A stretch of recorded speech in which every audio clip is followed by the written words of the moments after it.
I have been suffering with asthma since brother and his cats moved in. Should I leave and cut contact?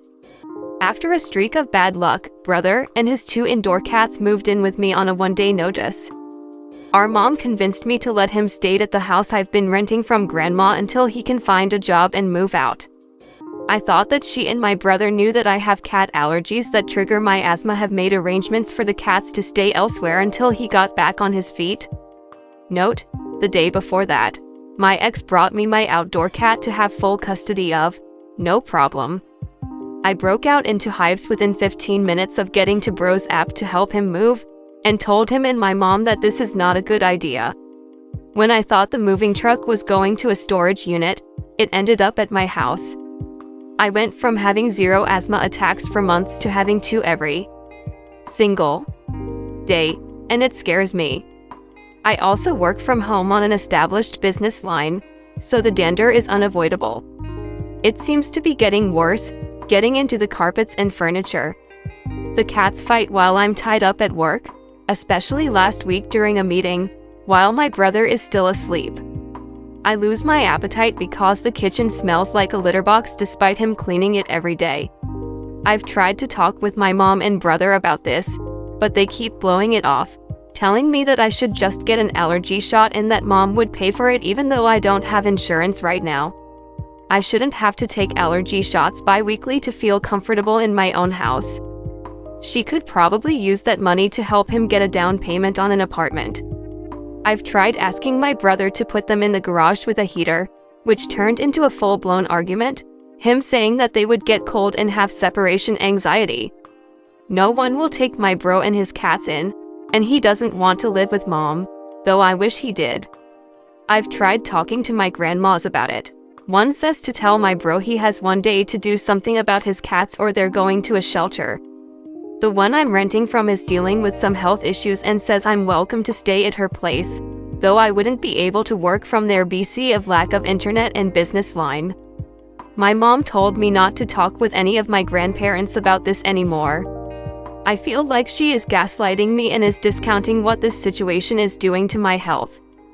It could kill me faster than my brother's depression could kill him. She keeps insisting on coming over to clean, aka go through stuff, even though I'm vacuuming and mopping every damn day now. I'm so angry that we didn't talk about this well enough beforehand. I've never felt so disrespected in my life, and that maybe my relationship with her will never be the same. It's not the first time I feel like she's tricked me into a bad situation within the last few years. I've talked to both my supervisor and therapist about this, and they have no solutions. Part of me wants to just abandon ship and cut them off for good. Should I move out? Should I call APS? I keep the cats all out of my room and keep the furniture covered, but I'm still suffering and miserable. I know my brother is trying to get a job and move out soon, but I'm already at my wit's end and don't know what to do. I want my normal independent adult life back. Story 2. I very truly cannot stand my daughter. Do not get me wrong. I love her. She is my flesh and blood. I cannot stand being around her. She is trashy. Political opinions on Facebook? Those, my wife is born in December and is crazy, do not mess with her, or you'll find my body shirts bought for her boyfriend. Does not care if she looks bad or stinks in public.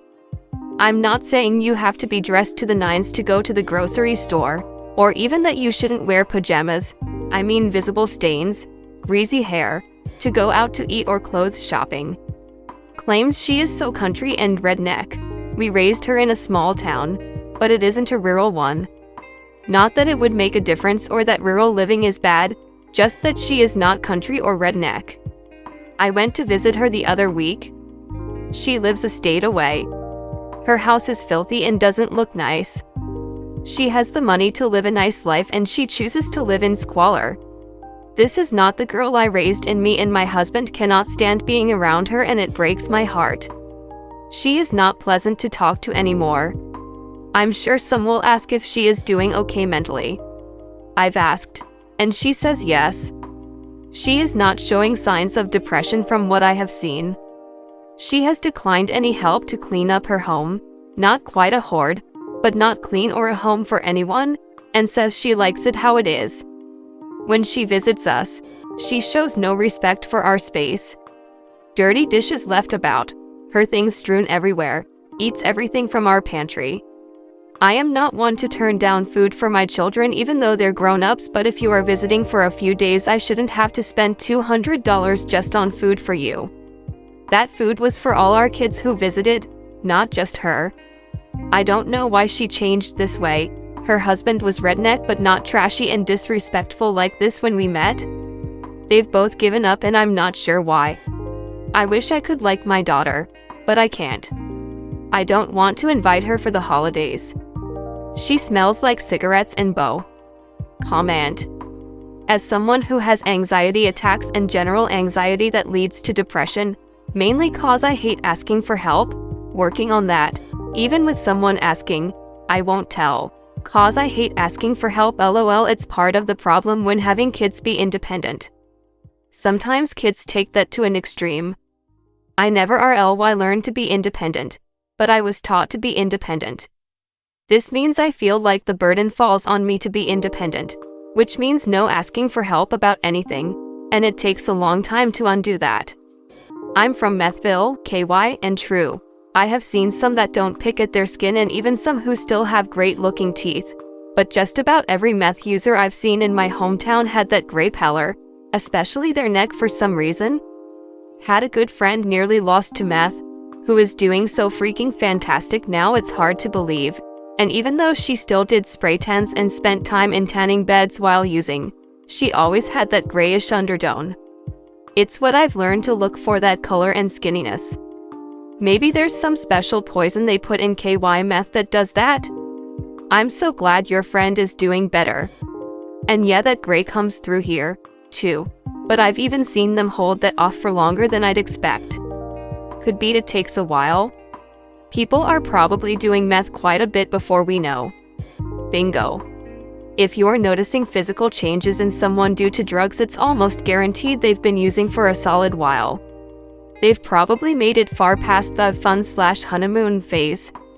As a former meth user, this makes me want to go back and look at pics of myself from that time, although I avoided cameras for the most part. It used to be 7%, but now it's 2%. With or without rehab. I too crawled out of that hole, and this past year I've been getting messages from friends who I never thought would get out, telling me they got out.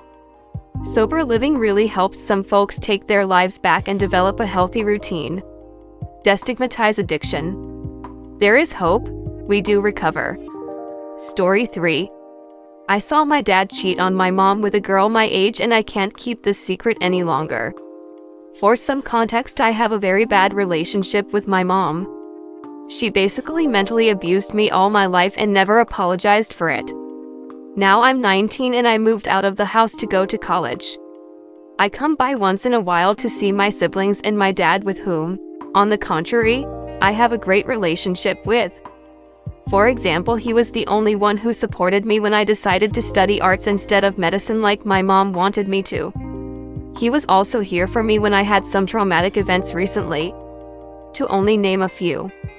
But about a week ago I saw something that completely destroyed the image I had of him. So last weekend I wanted to surprise my little sister before her birthday, so I came home without telling anyone. I still have the keys, so I didn't knock or ring and went straight into the house. I knew my mom was at work because her car wasn't here, but my dad's car was, so I was excited to see him again after several weeks. I arrived in the living room and heard some noise upstairs, so I went there hoping to see my dad. But the closer I was getting to the bedrooms, the more I realized that the noise I was hearing were actually female moanings. I was so embarrassed and first thought it was just him and my mom, but then I realized the voice actually sounded really young. It was not the voice of someone in their 40s. I hid in my sister's bedroom until they left. I quickly saw the girl, and yes, she did look very young. 18, I would say. Not less, I hope. When the house was empty, I went downstairs and saw my mom entered the house. After asking her where she was, at work, I realized what my dad was actually doing. To be honest, I don't really care about the cheating part. I think what disgusts me the most from him is this girl age. Like he is 51? How could he do that? And even though I don't really like my mom, I feel bad for her. This secret is getting heavy to carry. What should I do? Should I confront him first or tell my mom everything? Comment. Even if that's their arrangement, don't bring the other woman into the family home, no matter how fucked up the family is. Because this is exactly what can happen. What if one of his younger kids walked into the house? And I don't care how messed up his marriage might be, a 51-year-old, regardless of gender, fucking someone decades younger, a possible teenager, is gross. This is a very plausible explanation. Like they could potentially be existing as roommates at this point, and one is just waiting for the other to pull the trigger and initiate the divorce. As a person who has had toxic family relationships, you should confront your father. You may not realize your parents' true relationship. They may have an open relationship or be separated but living together. My friend's parents are in their 70s and had an open relationship for 20+ years. I wouldn't just take him at his word, but I would talk to him first, then tell your mom. The fact that he did that in the house with someone so young would gross me out. I would worry about being blackmailed by him. I know that sounds wild, but there is a lot on the line when it comes to adultery. I've seen people throw their kids under the bus to protect themselves, and I often really question their sense of morality if they feel so confident in this lie. Depends on what you want to happen as the result. If you're on your dad's side, talk with him first. The girl may have looked young but wasn't, hopefully. If you're on your mom's side, tell her first and she'll have all the power in her hands, and your father will likely get raked in the divorce. Choice is yours. But don't assume things that you didn't objectively see. The mind can misinterpret and manipulate things in assumptions. Good luck to you and your family. Since you claim mental abuse from your mother, I'd recommend having a chat with your father. He may be suffering at her hands as well. Your chat may be what he needs to get off his ass and divorce your mother. Tell your mom what you heard and saw.